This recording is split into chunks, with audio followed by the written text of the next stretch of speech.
Mga guys, magandang umaga po. Ngayon papunta po kami ng aking kasama sa Burungan.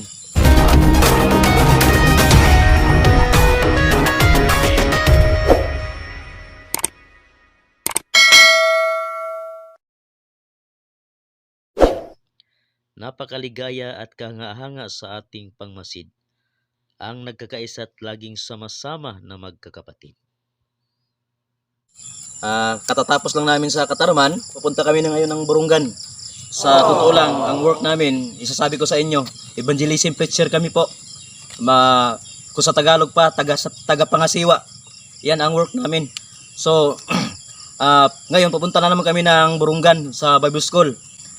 From Bible School to house of Kari Mendoza, ibablog ko po yun upang makita ninyo kung gaano kalayo galing sa Bible School papunta sa bahay ni Kari Mendoza.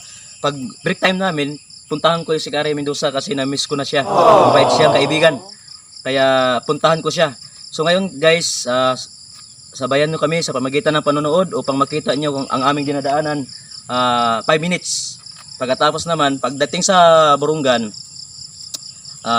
mag-video kami uli. And then ulitin ko, no? Galing sa Bible School papunta sa bahay ni kaibigan na Kari Mendoza. Maraming salamat sa inyong panonood. At saka na ako mag-shoutout sa inyo kasi wala na kaming oras po. At saka salamat sa ating mga nagasubaybay sa ating mga channel, mga viewers, mga likers, and then mga subscribers. Salamat po sa inyong lahat. Mga kaibigan kong mga vlogger na nagasuporta sa ating mga channel, na kagaya ko na maliit na channel. So salamat po sa inyong lahat. Sana po ay basbasan kayo ng ating Panginoon. Maraming salamat.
National Road.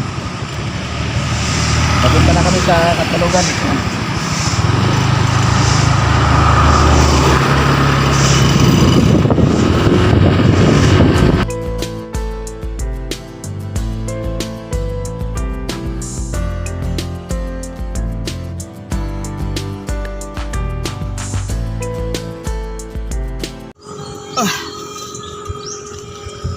Nakakapagod. Pahinga muna saglit kasi nangamit niyo yung kamay namin. Nandito kami ngayon guys sa taas.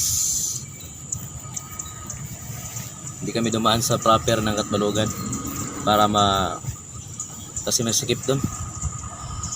Pahinga muna kami at saglit. Nanay Linda, shout out sa iyo. Sana makapunta ko ulit sa bahay ninyo. So naalala ko pa nung pumunta kami ni Kari Mendoza, pista sa inyo.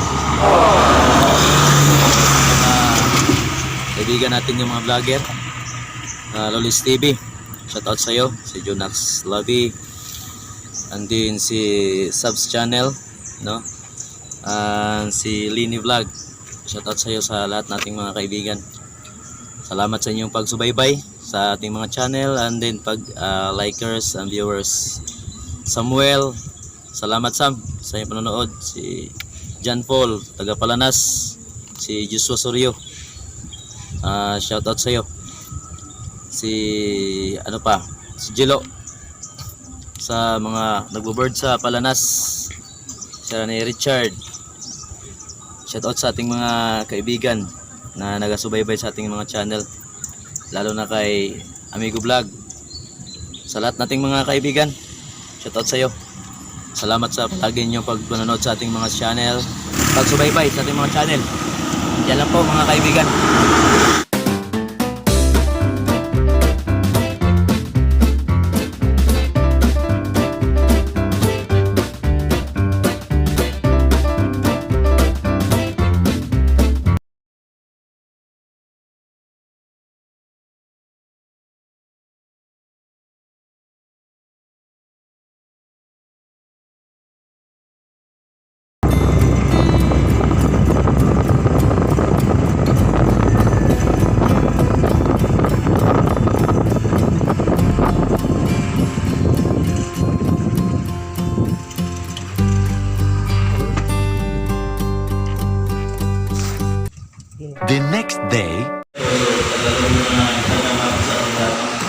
maghatag ito si tayo na teksto sa atin na hanapin natin ang mga bagay na kalugod sa Panginoon, mga bagay na ayon sa kanyang kagustuhan, no? So, number 1, ang teksto natin na kuwan na kita sa Ephesians chapter 5 verse 10. Siri pa man na yung Pablo sa Ephesians 5 chapter 5 verse 10. Dali. Kaya okay tayo pag mga sulit, no? So, dahil sa atong mga nakutuan, di natin alam ang ating mga